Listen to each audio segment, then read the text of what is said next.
Good evening, everyone. I'm Katherine Smith from the ISA Centre for Fertility and Wellbeing and TLC Birth and Beyond. And tonight we have our sixth presentation in the Conscious Conception and Parenting telecast and webcast series. So welcome to those of you on the webcast and also to anyone listening to the replay later. For those of you on the webcast, you can post a question in the box to the left-hand side of the webcast screen at any time, and your question will be answered towards the end of the call tonight. So tonight I'm joined by Patrick Vanderberg of Geo Vital Academy. And the reason I invited Patrick is because with the increasing levels of electromagnetic pollution, radiation exposure in everyday life is quickly becoming a very important subject in relation to health in general, but it is especially important for and often greatly underestimated by those trying to conceive, pregnant, or with young children. So although I was aware of the issues in relation to health and fertility, I had very little to offer in terms of solutions. And in my search for solutions, I met Patrick. I've known Patrick for a while now, and I find he has a wealth of information on this subject, which he'll be sharing with us tonight and providing us with some tips and solutions on how we can reduce our exposure to electromagnetic pollution in our homes. Patrick's approach to radiation detection in normal homes is very in-depth, and the shielding or elimination solutions are simple, verifiable, and they're down to earth. Patrick is the director of Geo Vital Academy, Australia and New Zealand, and is the brand development manager for all English-speaking countries for Geo Vital in Austria. He is a guest speaker at the Gawler Foundation here in Victoria and frequently travels interstate to do home assessments and gives lectures to patients of healthcare professionals he works with. So, Patrick, welcome. And perhaps you could begin by telling us a little bit about Geo Vital Academy. Certainly. Thank you, Katherine. Geo Vital Academy is an Austrian-based naturopathic clinic that over the last 30 years has investigated radiation in their patients' homes and basically fine-tuned the process of home assessments and developed effective shielding solutions in which the patient's health recovery has always been the benchmark. We have an international network of doctors, therapists, and healthy living enthusiasts that we've trained to do our style of home assessments. Thank you, Patrick. And I know from my work and training in fertility that radiation can have a detrimental effect on fertility and pregnancy outcomes and should be avoided. Could you perhaps elaborate on some of the research that is available linking household radiation to health issues? There's plenty of research to demonstrate that there's health effects from non-ionizing radiation, which people are easily exposed to in their homes or in the car or at work. There's quite a few links on our website at www.geovital.com.au. That's G-E-O Vital. Non-ionizing radiation, by the way, is the difference with ionizing radiation is that ionizing radiation is produced like X-rays and those sorts of things, where non-ionizing radiation comes more from appliances and cables and communication sources. There's lots of research on low-frequency electromagnetic fields, which can be found in cars, in homes from internal power cables, or more frequently from power supply cables running to the house or even past the house, regardless if they're hanging over the pavement or if they're buried under the ground, like they are in the newer suburbs. This radiation has been linked, for example, to the hormone melatonin being blocked in its natural anti-cancer action. And for those who don't realize it, all our bodies make about 10,000 cancer cells a day. They need to be identified and eliminated. And this research shows that an electromagnetic field of just 2 milligauss or more has that effect. Milligauss, by the way, is an expression of strength of electromagnetic field. The lowest radiation-producing car, for example, that I've ever tested was a Volkswagen, and even in there, in a driver's seat, it was still 4 to 5 milligauss. So, far over what that research showed. If you have dimmer switches or dimmer lights in your home, it's very likely that you're producing an electromagnetic field that's 8 milligauss in that area where the lights are in. Equally, solar panels can produce similar radiation, depending on where they're placed. There are also multiple studies clearly linking this type of radiation with infertility in men and sperm quality reduction. And just have a think about that for a moment. A study showed that exposure to 1.6 milligauss of electromagnetic field doubled the likelihood of sperm abnormalities, and of course things got worse from there on. So you are less likely to get pregnant, and if you manage to get pregnant, there's a chance that the quality of the DNA that sperm cell contributed wasn't quite as good as it should have been. As you mentioned earlier to listeners, sperm cells take about 3-4 months to mature. So elimination and avoidance of radiation exposure for the fathers-to-be should really start 4 months of preconception care. Other research in animals brought the researchers to the conclusion that electromagnetic field exposure might impair the female reproductive potential by reducing the capacity of the follicles to reach a developmental stage. Other research showed that blood pressure is being affected by electronic pollution, and that just opens up the whole debate that perhaps these unnatural signals of radiation keep triggering our sympathetic nervous system, which is our fight and flight response. And if that is the case, then that could that could explain why so many people in our culture are having digestive issues and nutritional deficiencies, because the sympathetic nervous system raises blood pressure and slows the digestion.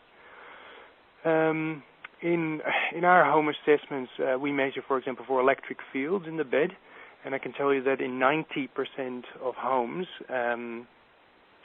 people have that radiation coursing through them all night long. If the theory is correct about the sympathetic nervous system, that could certainly explain quite a lot. Luckily, this type of radiation can be completely eliminated by special switches that we get electricians to install on certain circuits that are in the house. Finding out which circuits are responsible, that's the tricky part, and that's why an assessment is an absolute must. What else can I touch on? Mobile phones are linked to behavioral problems in children. Radio frequency radiation exposure before and after birth was linked to dramatic increases to the occurrences of autism spectrum disorders in children. Childhood leukemia linked to environmental electronic pollution multiple times.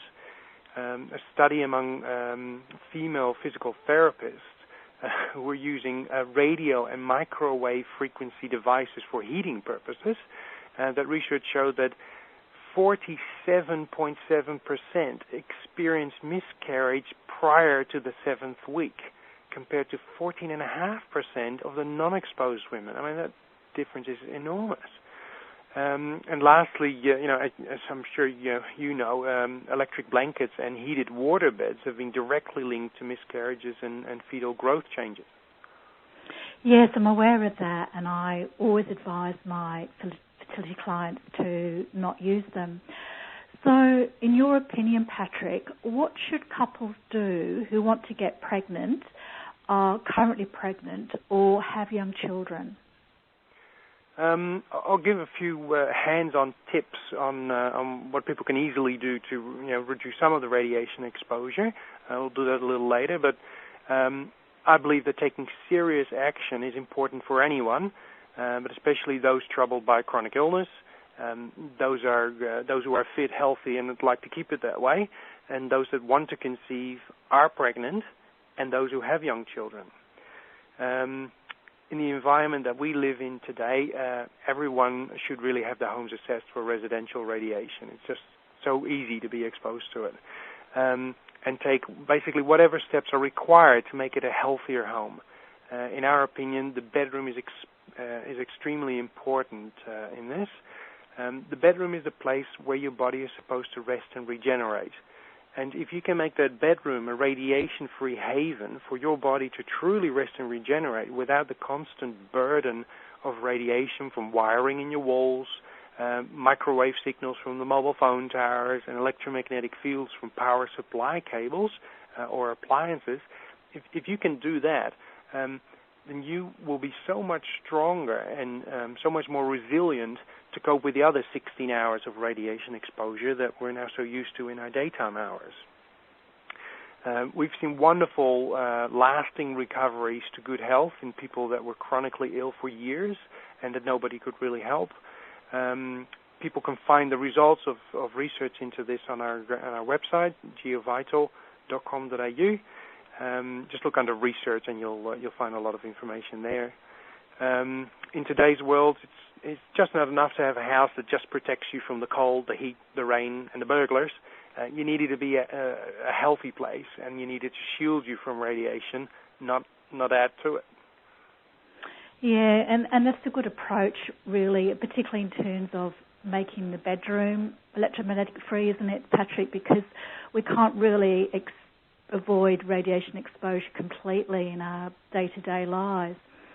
Maybe if you could just explain in brief how you can reduce exposure to radiation with the solutions you have. Okay, well, first of all, in an assessment, we go for a walk through the living room areas, the studies, the home office, and we give some pointers on how to reduce exposure by moving or removing certain radiation sources.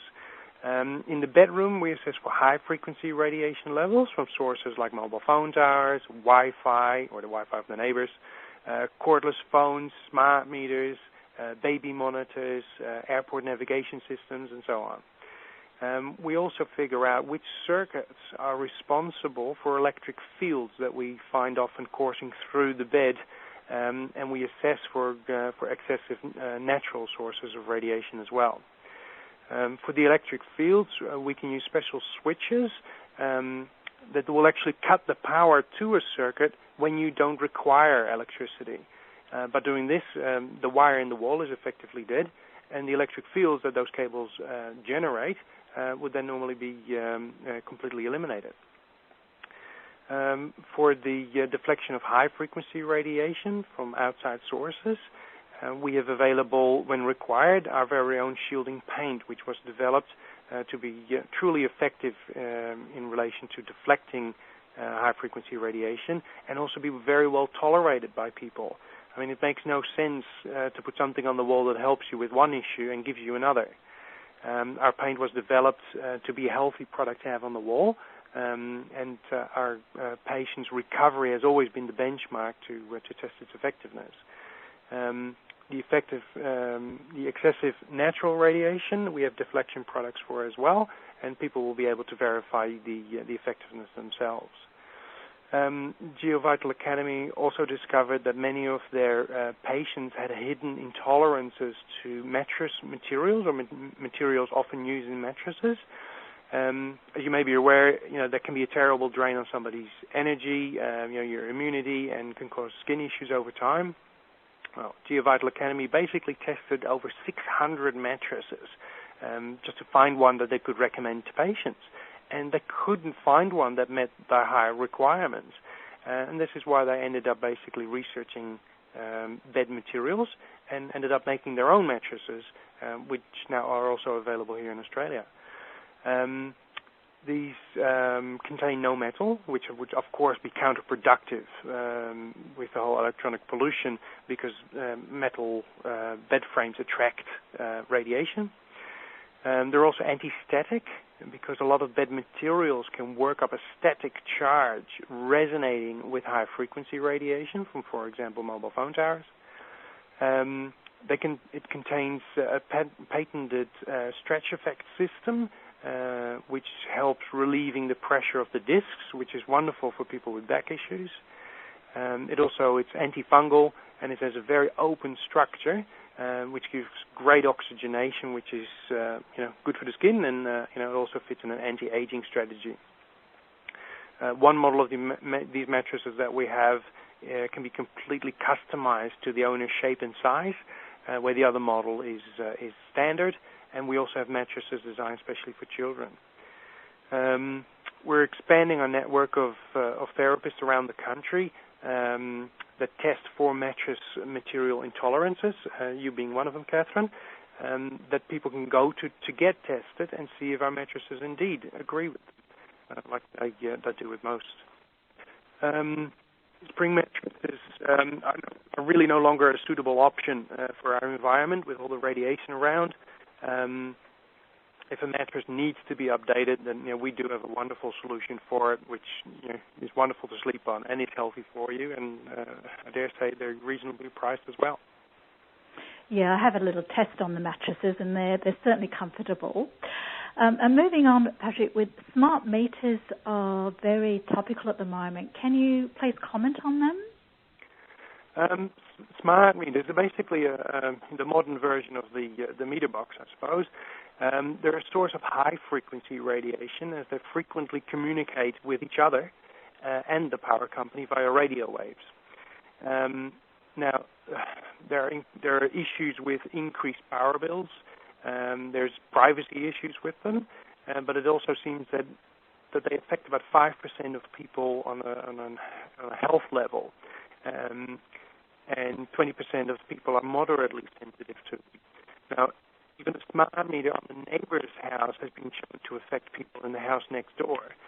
Issues like headaches, ringing ears, poor sleep quality, lack of energy, muscle tension are very common. We get regular phone calls from people who just can't sleep in the bedroom anymore, if the meter box is located on the bedroom. They're basically desperate for our help.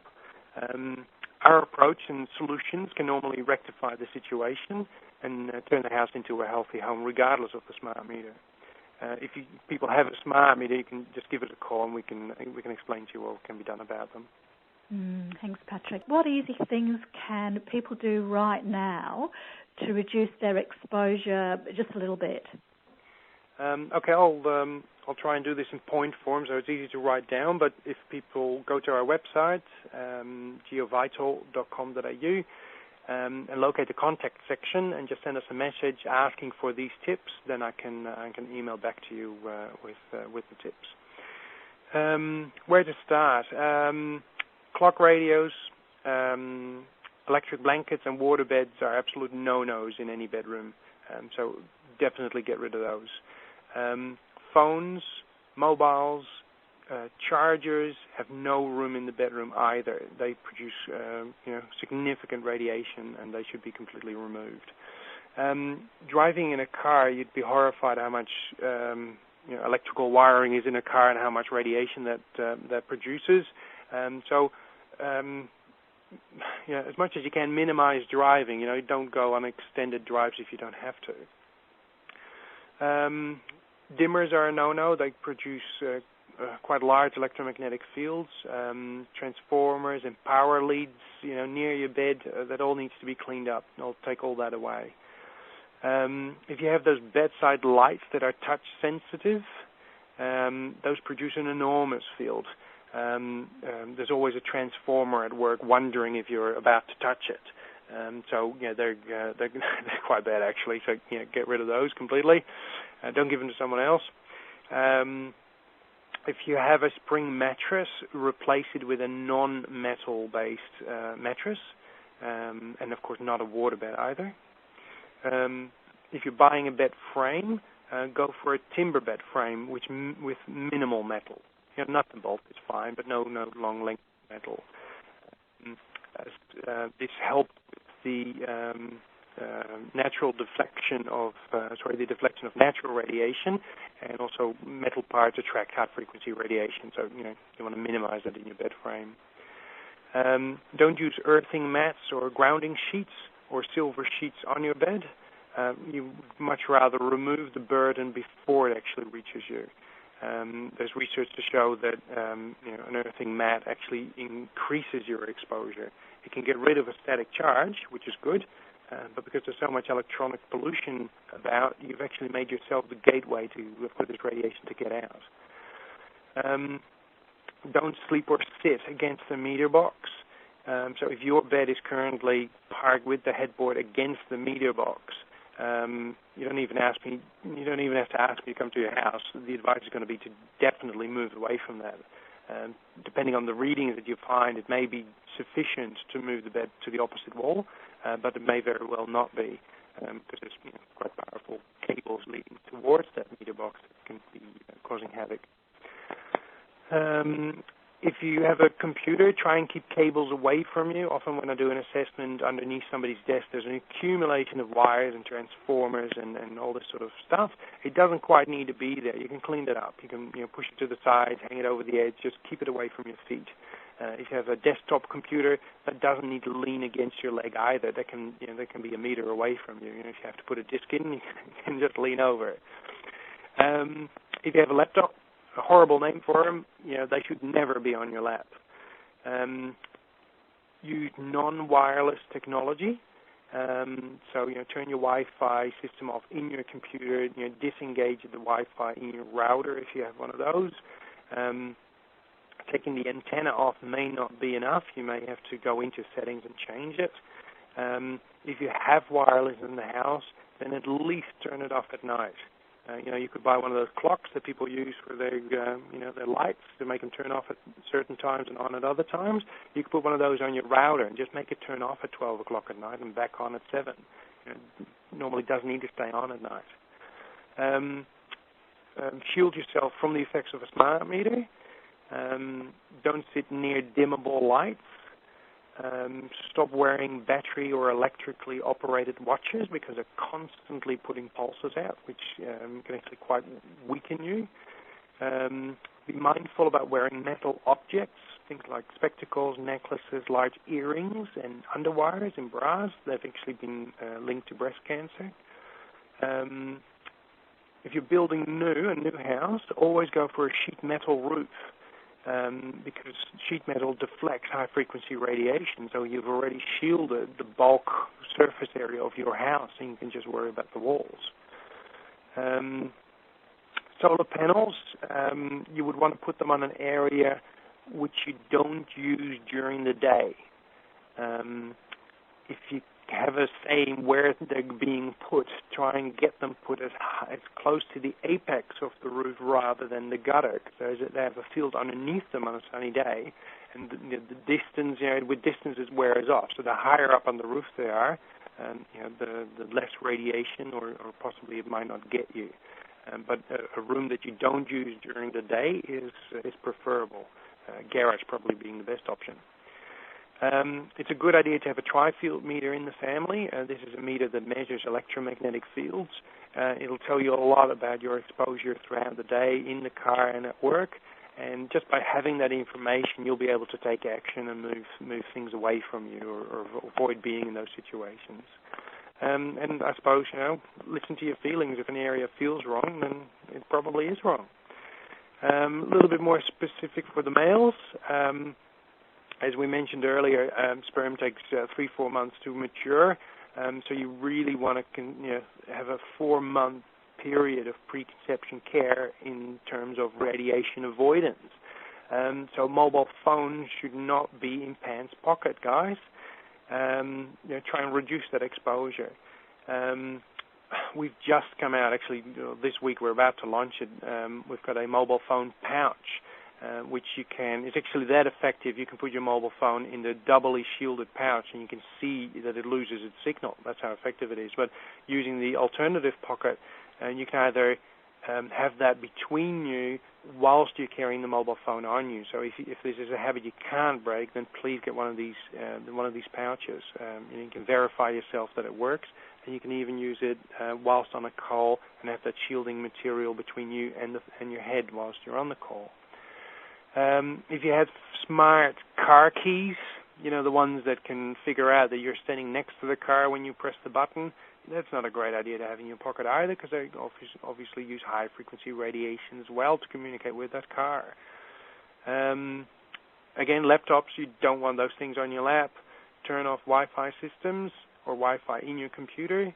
For example, if you turn your Wi-Fi router off, but you forget to turn off the Wi-Fi in your laptop, it'll probably work even harder trying to acquire a signal. So make sure you turn it off both ways. Microwave ovens, normally when we do a home assessment, I show people with a high-frequency radiation meter on how far the radiation of that microwave is actually reaching. On average, I would recommend people to stay at least 8 meters away from an active microwave.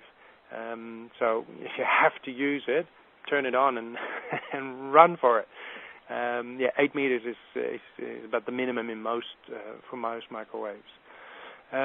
Once the couple is pregnant, try and chauffeur your wife in your car, as in put her in the back seat. There's less radiation in the back seat than there is in the passenger seat in the front, and the driving seat is certainly the worst spot. So if you're going somewhere together, make sure you drive if your wife is pregnant, and not let her drive. More specifically for women, really because women are born with basically all eggs from day one, it's really important basically to have lifetime preconception care and radiation avoidance, but a minimum of 4 months. You should be extremely careful and vigilant with it. So no mobile phone in pockets. Again, that mobile phone shielding pouch that Geo Vital has just come out with is a very good idea. No smart keys in the pockets, no laptops on your lap, no Wi-Fi. And once you're pregnant, ask to be driven. Okay, don't wait for the gentleman to offer it because they'll forget.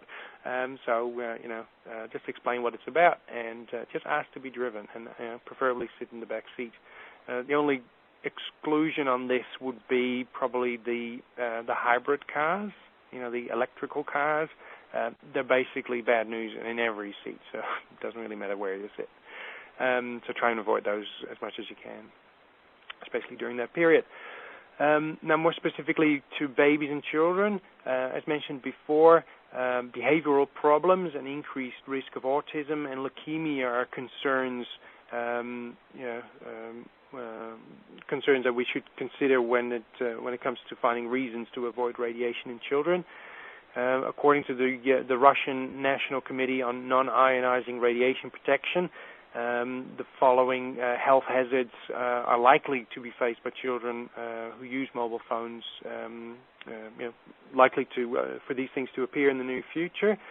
Things like disruption of memory, decline of attention, diminishing learning and cognitive abilities, increased irritability and sleep problems, increased insensitivities to stress, and increased epileptic readiness.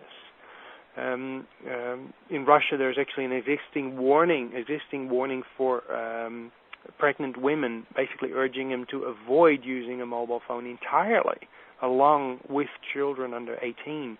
Also countries like Germany, the UK, India, United Kingdom, Israel, Finland, Belgium, and Canada have issued health warnings for children not to use mobile phones or just use it for emergency use, as in have it turned off and turn it on when there's an emergency and you need to call or you foresee an emergency. Sadly, most children, parents, and doctors and teachers are not aware that these warnings are around. Taking all this in account, I would recommend the following in relation to children. No mobile phones on, just carry it with you off and turn it on for emergencies if required. Have a Wi-Fi or cordless phone-free home. This is especially important for girls, as they are born with all eggs already in place. No wireless baby monitors. Go for the old-fashioned wired variety if you have to. No mobile phones, of course, in the pants. For children, that's just as important. The shielding pouch would of course be important if children have to have a mobile phone that is or does remain active. Keep children 8 meters away from the microwave when it's on. Definitely don't let them stare in it to see if the food is ready. Shield the bedrooms with shielding paint. and possibly provide a bed hung from our Nova fabric, which is a fabric laced with silver wires that also reflects high-frequency radiation. And you can make quite a tasteful, bed hung or kind of mosquito net from that. And I guess most importantly is to educate them. Show them, explain to them that this is not good for them, and if they're old enough, explain what research is available. Now, I have to stress that all these tips, they're good practice, but there is so much radiation going on in the average house that having your home assessed and suitably shielding the bedrooms, that should have a high priority. Yeah, thanks, Patrick. Yeah, that's a lot of information. I've even learnt more stuff tonight, so thank you. And yes, as you say, that we're just inundated now, aren't we? So, as you say, we can reduce exposure, but we need to really do more than that. So if people would like to get their homes assessed and updated, what should they do? Well, people can contact us for a home assessment. We also do pre-purchase inspections. In this way, if you're thinking about buying a new home, we can prevent you from buying a home that is beyond shielding. Or before settlement day comes, we'll be able to work out exactly what's required to update that house to a healthy home. Home assessments are normally an eye-opening experience, and to do all daytime areas in one bedroom and consult about the findings often takes near 2 hours. And of course more if more bedrooms need to be assessed. There's certainly a lot more involved than just pointing a meter at the wall. We travel anywhere in the country. We have a growing network of assessors around the country and indeed the world. A healthy home is important for everyone, but if you take regular medication, or when you are pregnant, or especially if you have trouble conceiving or experience miscarriages, getting your home investigated is an absolute must. When you're ready to take action, we'd be honored to assist you. Thank you, Patrick.